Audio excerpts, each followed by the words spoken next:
just want to sort of get a deeper insight into the world of Rayyan and what he does.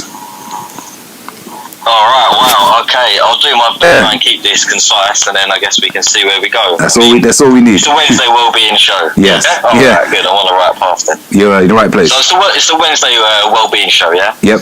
9 to 11. That's right. I guess the two things that centre me at the moment, it just in terms of life, the things that are kind of anchoring my kind of purpose and my focuses, are all centred around well-being, but they come from two different angles, I guess. Okay. One of them really focuses on youth development, youth well-being, kind of self-realisation, if you want to call it that. Yeah. And that is from bottling up my own personal experiences. As you know, I'm only 28 years old. Right. Okay. Yeah. There's been quite a lot of experience I've been able to gather in a short space of time. Right. But I've also learned through working through corporates. I was on a fast track to executive leadership scheme. Okay. I learned coaching and professional coaching and how to train people based on neuroscience with very interactive, fun classrooms. All right.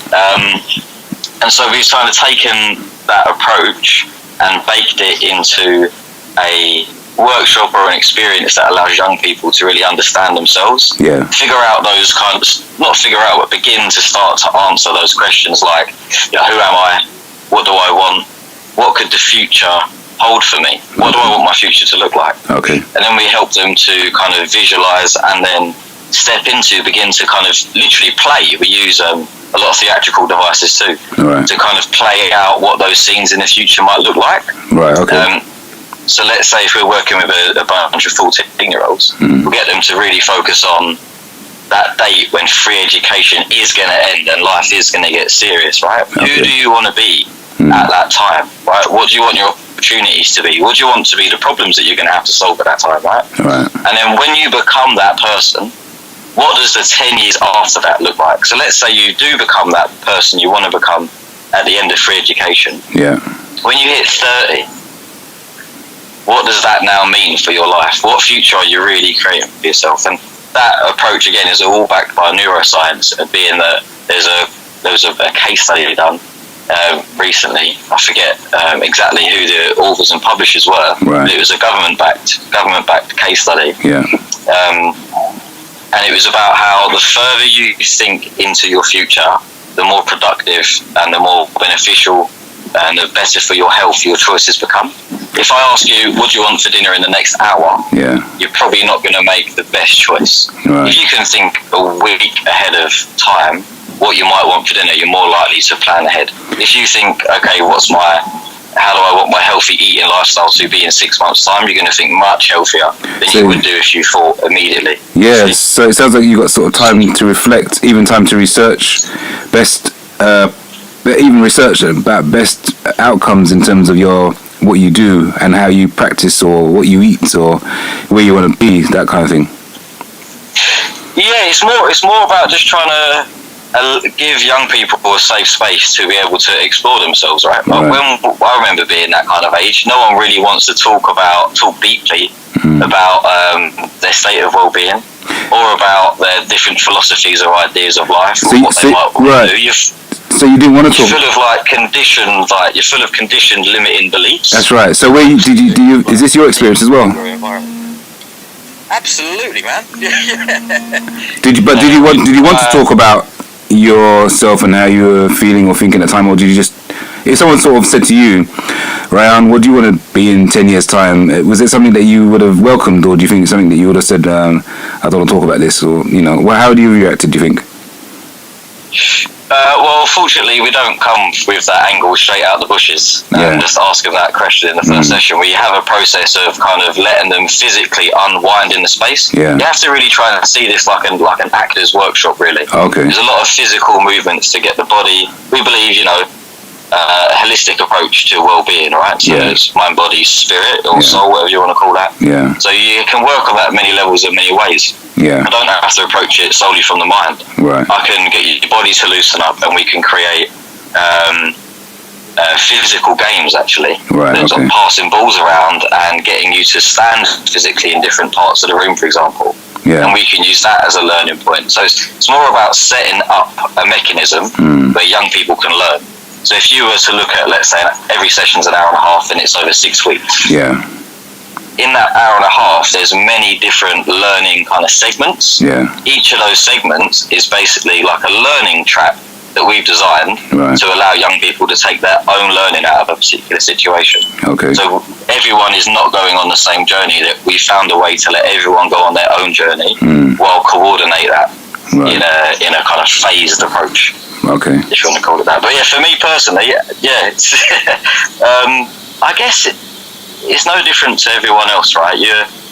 You're born, you come into the world. The way your parents are obviously has an impact on the way that you start to behave and your mannerisms and your customs. Yeah. The people that you meet, your influences that you take, the kind of constraints, I suppose, that are apparent within your local environment. Yeah. They also will start to have an impact on you. And I was born in Leytonstone, where I'm living now. Yeah. But I actually grew up really in Southend in Essex. Oh, okay. And I think at the time when I was growing up, good 20 years ago, yeah, quite a lot of racism in the area that you had to deal with. And there was this kind of notion, like there is in a lot of small towns and local communities, where you don't leave here. You don't stay here. Yeah, you don't leave this town, really. Okay. Everyone's got this mentality that we're going to be here forever. Okay. And even the idea that you might want to go and experience something else is alien to me. Why do you think that is, Rayyan? As you mentioned it, why do you think that is? Any ideas? I mean, I suppose I have my own ideas about what happens to people who grow up in certain environments and again don't want to leave, or I have no idea about what leaving means, or is there anything else out there for me? Any ideas in your own mind? Yeah, it's interesting. Yeah, absolutely. Yeah, definitely. I've got loads of ideas on that front. But go on, give us one of yours. Well, no, I was just interested to find out why you was anything you gleaned from people not wanting to leave their environment. Was anything that you can understand by that mentality? I think it's not. Yeah, it's not. I think this is actually quite contradictory to most of my outlook on life, right? I do think when you become an adult, there is an element of responsibility that you need to take for yourself, and literally meaning be responsible for yourself. So, how do I want to behave? How am I? And you need to, as an adult, you can step into those shoes and really start to kind of have some level of control over yourself. Yeah. As an adolescent, I think it's less fair to say like you all need to get a grip of yourself. Right? I mean, it's not your fault at that point because you're not conscious about what's happening. Right. So partly some of the work we're trying to do in this program is to make young people a bit more conscious a bit earlier on, so that they can be more aware of the choices they're making. But that consciousness and the ability to be aware of the fact that your thoughts create emotions which create actions which then equal your behaviour, and that cycle is based on many different triggers actually, which can come from your experiences just as a human in the world, right? And there can be loads of different influences there for the different triggers that might touch on different moments of the past that will then create these kind of eruptions of behaviour that you might not recognise. As a teenager, you don't recognise where they're coming from. You're not conscious. No one's taught you to be. Yeah, I was going to come on to that. I mean, like you're doing, no one formally taught you. Sorry, mate, go on. No, I was just saying. Sorry to cut you. I was just thinking as you're saying, no one actually sat you down or sits you down and consciously, like you're doing, teaches you maybe what to expect, or these things being perhaps normal in some respects. Because there's such deep, profound topics that I think actually a lot of the way our society is shaped is deliberately leaning away from. Right. We're very scientific and matter of fact and defined in nature. Yeah. And in lots of ways, British society is still, in my opinion, overshadowed by this kind of Thatcherite idea of like greed is good, individualism, find yourself a career, and work until you're 65 for someone else. I feel like that is still apparent within our institutions, our systems, let alone the hangover from other past times of the British Empire. Yeah. So we are very constrained actually in the way that our institutions, being our schools, even our doctors, our the way we see healthcare. Yeah. There's a lot of barriers already baked into our society. So yeah, true. There's a lot of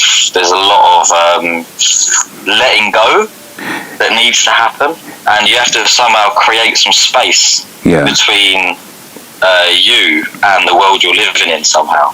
Yeah, I was gonna bring you back to the idea or the observation that young, I don't know if it's young people in general or just in particular areas, tend not to leave their environment, and again maybe maybe ask you again, do you know of any particular reasons or set of reasons or themes amongst young people about, or even like reflections as to why they don't leave? Yeah, absolutely, yeah. The kind of this concept of design your future, I want to take it a lot further, right? Yeah. We've got, I can go and give talks and stuff, and I can design bespoke workshops, but we've also got this 6-week program, and I want to take that further and create stepping stones. So once you've figured out who you are, what you want, what that might be like, you've got that energy there. Yeah. Let's create some stepping stones for you, right? What industries, what walks of life are you interested in hearing about right now? Okay. And let's go and find them and bring them to the school. And then let's try and get you to those environments so that you can actually go and see and feel them, right? And then let's support you in being able to apply for an entry-level position in whatever that is. Yeah.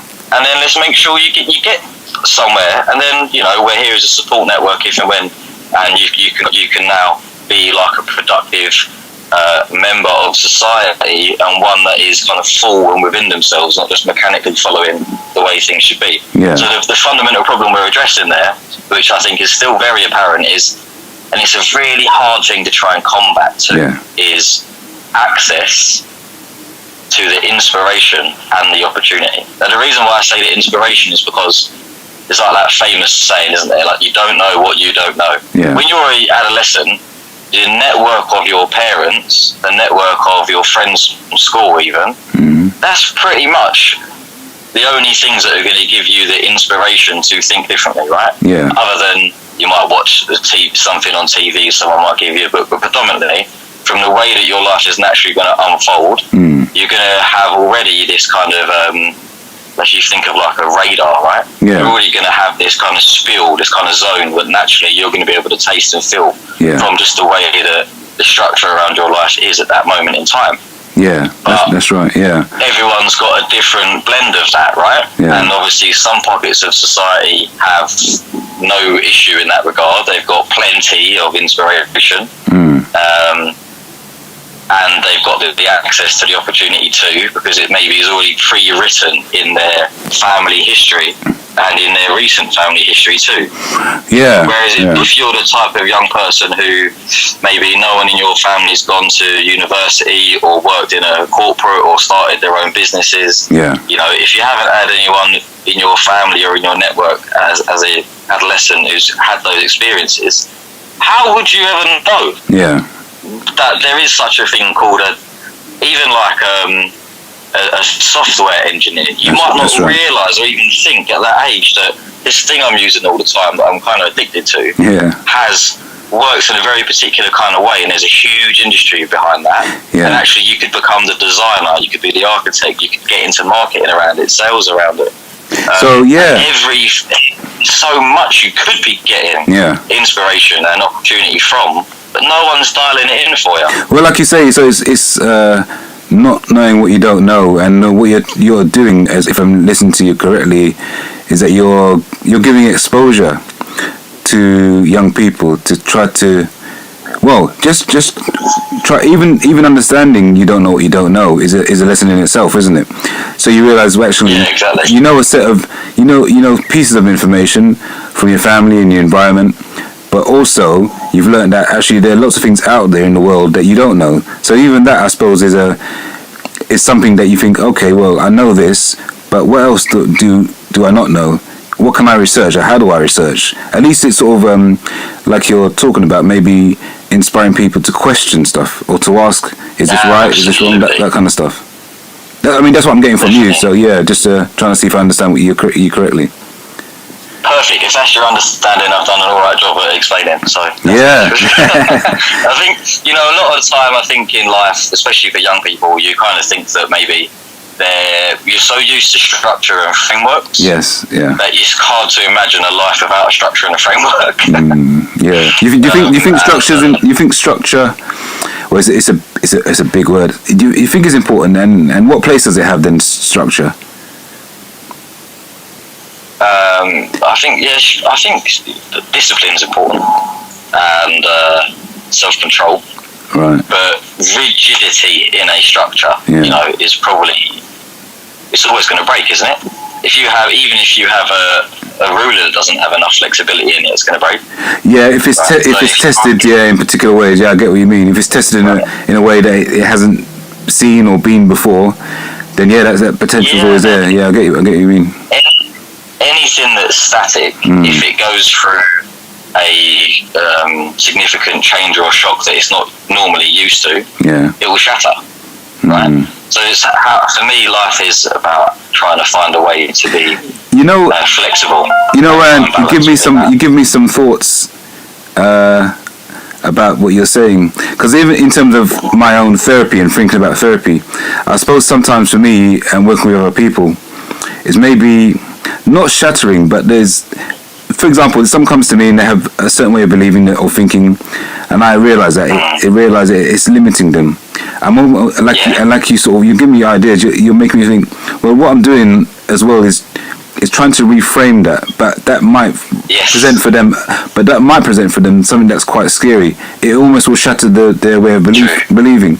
So it's quite interesting to hear what you say. Yeah, I suppose in a way again, I suppose it's just trying to do it in a way that's going to be as sort of damage limitation, if you like, because that's not the idea. The idea is to.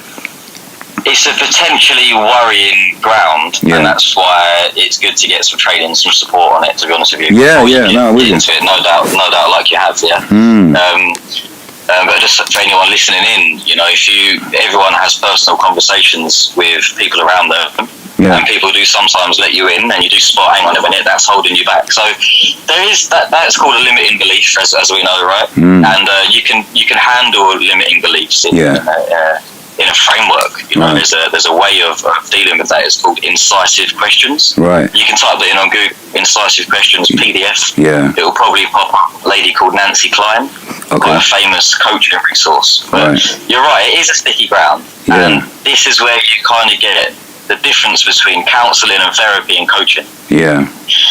My opinion is in therapy and counselling, which I'm not a counsellor, I'm not a therapist, is predominantly looking backwards and trying to understand patterns and themes and really get that depth of understanding. Whereas coaching, it does require a little bit of that understanding, because motivation is what's going to give you that force for action and to be able to create a compelling alternative. You need to tap into that kind of emotional reserve.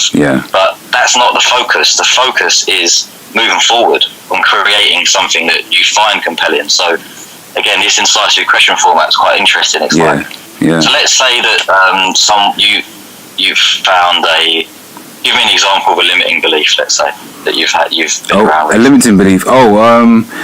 Okay, perhaps I can only work, I'll give you an example because I've done the opposite. I can only work in London, for example, and to go beyond London is going to be a bit scary, a bit like I don't know where I am, and I just can't do that. Even if the option was only that I could work out of London, I'm going to have to do something else, because that's just not going to happen.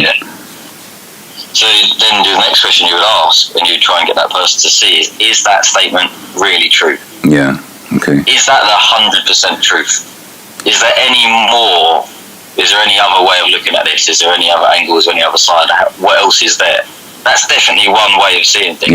Yeah. But there is a myriad of different ways of seeing everything at any given time, right? So, is that really true? And what other ways could you see that? And I'll come up with a bunch of different alternatives. Yeah. And then you'd ask them, okay, which one of those alternatives is the most compelling for you? Do you think? Which one gives you the most sense of like freedom and makes you feel the most kind of relaxed and also excited? Which those two things can come together. Yeah.